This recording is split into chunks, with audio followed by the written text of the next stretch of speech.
Hello मेरे प्यारे विद्यार्थियों, कैसे हो आप सभी। मैं रवि रंजन सर स्वागत करता हूं आपका अपने यूट्यूब चैनल इंग्लिश मस्ती रवि के एक बेहतरीन क्लास में।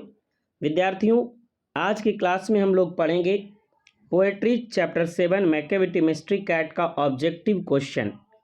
विद्यार्थियों, हमने पोएट्री सेक्शन का 9 अध्याय ख़त्म कर दिया है और 9वां अध्याय का आज ऑब्जेक्टिव क्वेश्चन हम देखेंगे और कल इसका शॉर्ट क्वेश्चन आंसर देख लेंगे। उसके बाद आपका ये जो चैप्टर है, chapter number 7 Macavity mystery cat, ये ख़त्म हो जाएगा और एक चैप्टर और आपका बचा हुआ है, last chapter number 9 snake. Snake को पढ़ने के बाद आपका पोएट्री सेक्शन पूर्णतः समाप्त हो जाएगा। तो चलिए विद्यार्थियों, हम लोग आज के क्लास में देखते हैं मैकेविटी मिस्ट्री कैट के ऑब्जेक्टिव क्वेश्चन को। और यदि आप हमारा फ्री पीडीएफ डाउनलोड करना चाहते हैं तो हमारे टेलीग्राम चैनल इंग्लिश मस्ती रवि से ज़रूर जुड़ें। तो चलिए आज की क्लास की शुरुआत करते हैं और देखते हैं कि आज की क्लास में हमको क्या क्या ऑब्जेक्टिव देखने को मिलेगा मैकेविटी मिस्ट्री कैट से। तो देखिए विद्यार्थियों, पहला क्वेश्चन क्या कह रहा है मैकेविटी मिस्ट्री कैट का। आपका यहाँ देखिए क्या है, Macavity mystery cat objective question. पहला क्वेश्चन है T S. Eliot was born in. सबसे पहले तो आपको बता दें कि मैकेविटी मिस्ट्री कैट जो है आपका चैप्टर, इसके लेखक हैं कौन, टी.एस. इलियट। कौन है? टी.एस. इलियट। बोल रहा है कि टी.एस. इलियट का जन्म कब हुआ। तो टी.एस. इलियट जो है उनका जन्म 1888 में यानी 1888 ईस्वी में हुआ। दूसरा क्वेश्चन की तरफ बढ़ते हैं। क्वेश्चन नंबर 2 कह रहा T S. Eliot was died in. T S. Eliot की मृत्यु कब हुई। तो विद्यार्थियों, टी.एस. इलियट की मृत्यु जो है 1965 ईस्वी में हुई। कब हुई? 1965 ईस्वी में। नेक्स्ट क्वेश्चन की तरफ बढ़ते हैं। क्वेश्चन नंबर 3 देखिए क्या कह रहा है कि T S. Eliot rose to become one of the greatest poet of. T S. Eliot जो हैं वो किस शताब्दी के एक महानतम कवि बनकर उभरे। तो टी.एस. इलियट जो थे वो 20वीं शताब्दी के एक महानतम कवि बनकर उभरे। तो इसका आंसर क्या हो जाएगा? B, 20th century. Next question की तरफ बढ़ते हैं। क्वेश्चन नंबर 3, मतलब क्वेश्चन नंबर 3 2 हो गया, फिर से देख लेते हैं। क्वेश्चन नंबर 3 क्या कह रहा, T S. Eliot was also a distinguished. T S. Eliot एक और प्रसिद्ध क्या थे। डिस्टिंग्विश्ड मतलब क्या होता है? प्रसिद्ध। तो देखिए क्या कह रहा, critic, dramatist, short story writer, D both A and B. तो इसका आंसर होगा D, both A and B. T S. Eliot एक पोइट तो थे ही, इसके अलावा टी.एस. इलियट एक क्रिटिक थे। क्रिटिक मतलब होता है आलोचक। और क्या थे? एक ड्रामाटिस्ट थे। ड्रामाटिस्ट मतलब क्या होता है? नाटककार। नेक्स्ट क्वेश्चन की तरफ बढ़ते हैं। कह रहा क्या, T S. Eliot was awarded the Nobel prize for literature in. तो यहाँ पर 1948 तो लिख ही दिए हैं, इसका भी आंसर क्या होगा? 1948 ही होगा। टी.एस. इलियट को साहित्य में नोबेल प्राइज कब मिला। तो टी.एस. इलियट को साहित्य में नोबेल प्राइज जो 1948 में मिला।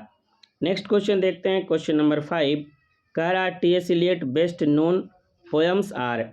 टी.एस. इलियट का जो अच्छा जाना माना जो पोएम है वो कौन कौन है। तो देखिए क्या कह रहा, the waste land, ash Wednesday, four quartets. तो ये सभी जो है वो टी.एस. इलियट का क्या है? पोएम ही है। नेक्स्ट क्वेश्चन देखिए 6 नंबर कह रहा Macavity the mystery cat is from his collection called. Macavity mystery cat जो है उनके किस संकलन से लिया गया है और उस संकलन का नाम क्या है, उस संकलन को कहा क्या जाता है। कॉल्ड मतलब क्या है? कहा जाना। तो उसको वो जो संकलन है जिससे मैकेविटी मिस्ट्री कैट कविता लिया गया है, उस कविता का जो नाम है, उस संकलन का नाम है old Possum's book of practical cat. क्या नाम है? Old Possum's book of practical cat. बढ़ते हैं नेक्स्ट क्वेश्चन की तरफ। क्वेश्चन नंबर 7 क्या कह रहा बाबू, कह रहा Macavity the mystery cat is a poem. Macavity mystery cat किस तरह का कविता है। मैकेविटी मिस्ट्री कैट किस तरह का कविता है। तो मैकेविटी मिस्ट्री कैट जो है वो ह्यूमरस पोएम है। कैसा पोएम है? ह्यूमरस पोएम है। मैकेविटी मिस्ट्री कैट कैसा पोएम है? ह्यूमरस पोएम है ना। चलिए, तो इसका आंसर क्या हो जाएगा? ए, ह्यूमरस। बढ़ते हैं नेक्स्ट क्वेश्चन की तरफ। क्वेश्चन नंबर 8 क्या कह रहा है, Macavity is the of Scotland Yard. Macavity जो है वो मैकेविटी कैट जो है वो स्कॉटलैंड यार्ड के लिए क्या बनी हुई थी? तो मैकेविटी मिस्ट्री कैट जो है वो स्कॉटलैंड यार्ड के लिए बैफलमेंट बनी हुई थी। बैफलमेंट मतलब क्या होता है? बैफलमेंट मतलब होता है बाबू पहेली। बैफलमेंट मतलब क्या होता है? पहेली होता है। तो जो मैकेविटी थी वो स्कॉटलैंड यार्ड के लिए एक पहेली बनी हुई थी। क्या थी? पहेली। नेक्स्ट क्वेश्चन की तरफ बढ़ते हैं। क्वेश्चन नंबर 9 क्या कह रहा बाबू? कह रहा क्या is a master of criminal. कौन जो है वो क्या है? अपराधियों का सरदार है। मास्टर ऑफ क्रिमिनल कौन है? तो कवि जो है इस चैप्टर में मैकेविटी को क्या कहे हैं? मास्टर ऑफ क्रिमिनल कहे हैं, अपराधियों का सरदार कहे हैं। तो 9 का आंसर क्या होगा? ए, मैकेविटी। नेक्स्ट क्वेश्चन देखते हैं। क्वेश्चन नंबर 10 क्या कह रहा बाबू? Macavity moves like a. Macavity जो है वो किसके जैसे चलता है या चलती है? तो मैकेविटी जो है वो चलती है स्नेक के जैसा। किसके जैसा? स्नेक के जैसा। किसके जैसा? स्नेक के जैसा। स्नेक मतलब सांप। क्वेश्चन नंबर 11 देखते हैं क्या कह रहा? कह रहा the poet compares Macavity to. Poet जो हैं वो मैकेविटी को किससे कंपेयर करते हैं? किससे जोड़ते हैं? किससे मिला के बताते हैं? तो मैकेविटी को पोएट जो हैं वो कंपेयर करते हैं नेपोलियन से। किससे करते हैं? नेपोलियन से। जो जिस तरीके से नेपोलियन थे उसी तरीके से कौन है? मैकेविटी है। तो मैकेविटी को कंपेयर करते हैं किससे? नेपोलियन से। बढ़ते हैं नेक्स्ट क्वेश्चन की तरफ। क्वेश्चन नंबर आपका 12 देखिए क्या कह रहा बाबू? कह रहा क्या? Mungojerrie and Griddlebone are also. Mungojerrie और ग्रिडल बोन भी क्या थी? तो मुनगोजरी और ग्रिडल बोन कैट था। कौन था? कैट। तो इसका आंसर क्या होगा? D, cat. 13 नंबर क्वेश्चन देखिए क्या कह रहा? Macavity is full of. Macavity जो है वो किस चीज़ से भरी हुई थी? तो मैकेविटी जो है वो चतुराई से भरी हुई थी। तो बोलेंगे Macavity is full of deceitfulness. Macavity is full of deceitfulness. क्या आंसर होगा 13 का? डी। नेक्स्ट क्वेश्चन देखिए 14 नंबर क्वेश्चन क्या कह रहा बाबू? कह रहा Macavity disappears from the place of that before the reach there. कह रहा क्या? मैकेविटी उस स्थान से उसके पहले ही गायब हो जाती थी जब वहाँ पुलिस पहुँचने वाला होता था। नहीं, मैकेविटी क्या है? तो अपराधियों का सरदार थी, है ना। मैकेविटी जो है एक बिल्ला था, वो अपराधियों का सरदार था। और ये जो बिल्ला था ये अपना जो भी कांड किया तो किया ही, और पुलिस पहुंचने से पहले ही वहां से ही रफू चक्कर हो जाता था। तो 14 का आंसर क्या हो जाएगा? B, police. बढ़ते हैं नेक्स्ट क्वेश्चन की तरफ। क्वेश्चन नंबर 15 क्या कह रहा बाबू? कह रहा क्या कि Macavity's power of levitation would make a stare. Macavity का जो लेविटेशन का पावर था, मतलब कि एक पैर पर, दो पैर पर खड़ा होने का जो उसका शक्ति था, उसको देख करके कौन घूरता था? तो उसको देख के फ़कीर भी क्या होता था? कि घूरता था। वाह, ये ऐसे कैसे कर लेता है? तो इसका आंसर क्या होगा? 15 का बी, फ़कीर। बढ़ते हैं नेक्स्ट क्वेश्चन की तरफ। 16 कह रहा क्या कि मैकेविटी इज आउटवार्डली। मैकेविटी जो है वो बाह्य रूप से किस तरीके से क्या थी? Macavity is आउटवार्डली। मैकेविटी जो है वो बाह्य रूप से रिस्पेक्टेबल थी।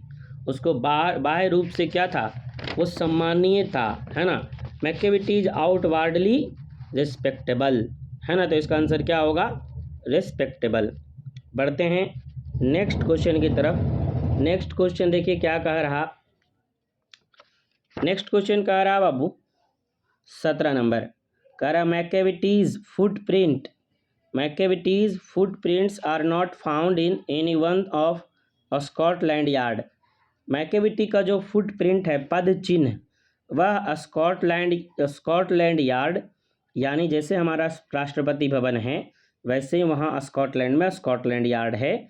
तो स्कॉटलैंड के किसी भी फाइल में नहीं मिलता है ना। तो इसका आंसर क्या होगा? 17 का ए, फाइल। नेक्स्ट क्वेश्चन की ओर बढ़ते हैं। क्वेश्चन नंबर 18 क्या कह रहा बाबू? क्वेश्चन नंबर 18 कह रहा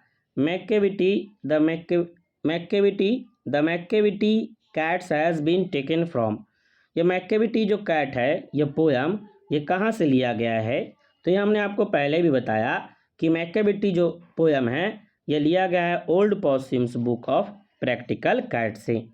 देखते हैं 19 नंबर क्वेश्चन क्या कह रहा। 19 नंबर क्वेश्चन कह रहा है बाबू, who finds Macavity lazy and half asleep. कौन जो है वो मैकेविटी को दम सुस्ती में या तो फिर अर्ध निद्रा में पाता है? तो कौन पाएगा? कवि टी.एस. इलियट ही, क्योंकि यह कविता कौन लिखे हैं? टी.एस. इलियट ही लिखे हैं। तो टी.एस. इलियट ही हैं जो मैकेविटी को कैसे पाएंगे? लेजी, सुस्त या फिर हाफ निद्रा में, आधा नींद में। बढ़ते हैं क्वेश्चन नंबर 20 की तरफ। क्वेश्चन नंबर 20 क्या कह रहा? देखिए 2020 में पूछा हुआ है। कह रहा the Waste Land is written by. Westland को कौन लिखा है? तो the Waste Land is written by T S. Eliot. Waste Land को कौन लिखा है?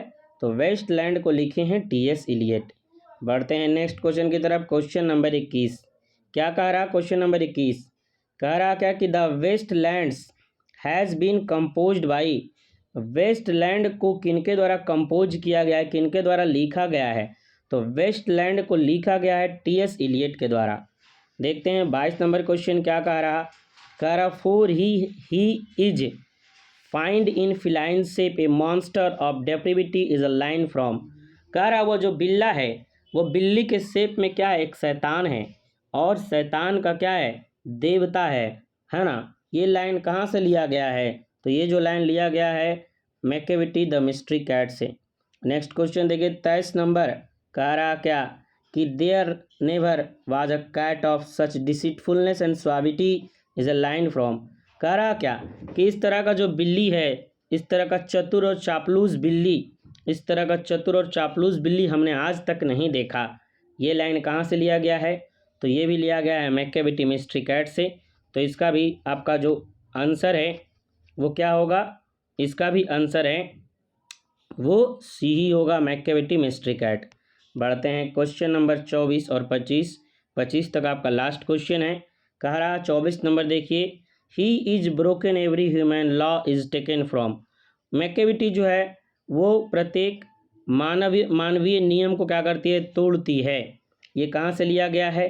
तो ये लिया गया है मैकेविटी मिस्ट्री कैट से। ये कहाँ से लिया गया है? मैकेविटी मिस्ट्री कैट से। लास्ट क्वेश्चन 25 नंबर देखिए क्या कह रहा? तो 25 नंबर क्वेश्चन है बाबू, and when the foreign office find a treaty gone astray is written by. और जब जो फॉरेन ऑफिस है, विदेश मंत्रालय जो है, ये पाता है कि ट्रीटी का उल्लंघन किया गया है, जो नियम है, जो संधि है, उसका उल्लंघन किया गया है, इसको कौन लिखे हैं? तो इसको लिखे हैं टी.एस. इलियट, क्योंकि यह आपका चैप्टर मैकेविटी मिस्ट्री कैट से ही लिया गया है। तो यहाँ तक आपका जो है विद्यार्थियों वो क्या था? शॉर्ट ऑब्जेक्टिव क्वेश्चन था। यदि आप जिस पीडीएफ से हम पढ़ा रहे हैं इस पीडीएफ को एकदम फ्री में डाउनलोड करना चाहते हैं तो आप हमारे टेलीग्राम चैनल इंग्लिश मस्ती रवि, इस टेलीग्राम चैनल से क्या कीजिए? जुड़ जाइए। इंग्लिश मस्ती रवि टेलीग्राम चैनल से जुड़िए। इस चैनल से जुड़ने के बाद आपको सारा पीडीएफ इस पे मिल जाएगा। यदि फिर भी नहीं मिलता है तो आप हमारे नंबर 7282 86 60 69 इस नंबर पे आप संपर्क कीजिएगा तो आपको पीडीएफ मिल जाएगा, है ना। क्या मिल जाएगा? आपको पीडीएफ मिल जाएगा। ठीक है विद्यार्थियों, तो आई होप आपको क्लास अच्छा लगा होगा। क्लास अच्छा लगा तो आप क्लास को लाइक कीजिएगा। कमेंट बॉक्स में अपना कमेंट करना एकदम नहीं भूलिएगा कि क्लास आपको कैसा लगा। मिलते हैं फिर आपसे नेक्स्ट क्लास में अगले दिन इसी समय में 8:05 में। तब तक के लिए जय हिंद, वंदे मातरम। आप लोग खुश रहें, तंदुरुस्त रहें, मस्त रहें और अपना काम करते रहें, मस्ती से पढ़ते रहें। हम आपको मस्ती से पढ़ाते रहेंगे। ठीक है विद्यार्थियों, गुड नाइट, बाय बाय। और कल आपका जो चैप्टर शुरू होगा वो आपका लास्ट चैप्टर पोएट्री का स्नेक। ये दो चैप्टर जो आपका स्नेक और मैकेविटी है ये दोनों बड़ा बड़ा था, इसलिए इसको हम लास्ट में ख़त्म करने का सोचें और जल्दी आपका पूरा पोएट्री सेक्शन ख़त्म हो जाएगा। ठीक है विद्यार्थियों, बाय बाय।